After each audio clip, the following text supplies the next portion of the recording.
Hi guys! Kumain ka hanggat gusto mo. Recipe natin ngayon, spicy chicken adobo. Ayan, para maiba naman, no? Mga 1 kilong manok.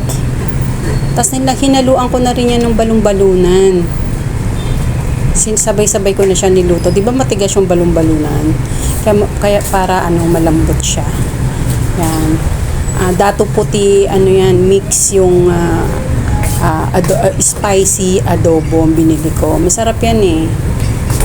Tapos, sinagyan ko rin siya ng tubig. Kaya ganyan yung tubig niyan. Sinimot ko yung yung lalagyan ng mix. Kasi sayang eh. Minarinate muna natin siya ng 30 minutes. Pag nag-aadobo ko, nilalagyan ko siya ng konting patatas. Siguro mga medium size yan. Pinagawa ko sa patatas, piniprito ko muna siya. Kahit sa ibang luto ko, kunwari apritada, niluluto ko muna yung patatas para pagluto na lahat, pwede na lang siya sa ibabaw. Kasi madudurog yan pag yung sinabay-sabay mo siya sa mismong ulam. Piniprito ko muna yan. Masarap naman yun. Ang adobo ko lagi may patatas kasi favorite ng anak ng babae yung patatas ng adobo. Kahit pa siya adobong baboy, adobong manok, isa lang na natin siya sa medium heat lang. Manok naman to madali lang to maluto eh.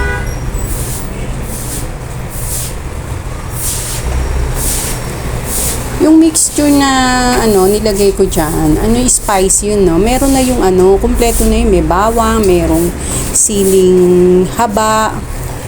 Maanghang na rin yun. Pero dito sa recipe na to, naglagay pa ako ng 3 piraso na siling haba. Pero nasa sa inyo kung gusto nyo pa ng okay na yan, o mas maanghang pa.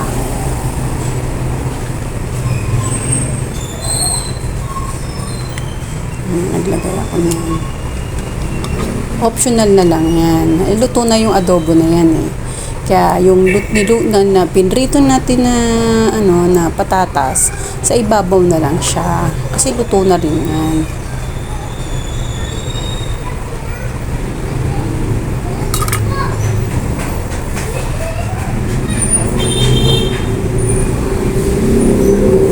Tayo. Kaya pag pupunta ako sa Pure Gold lang kasi ako nakakabili niyan, yung mixture na yan, yung dato puti.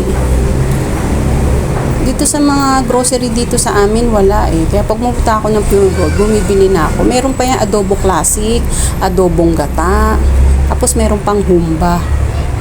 Ang favorite namin yung spicy, tsaka yung gata. Yan. Kain po tayo.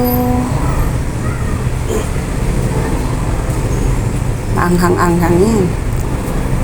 Malakas yan sa kanin. Thanks for watching.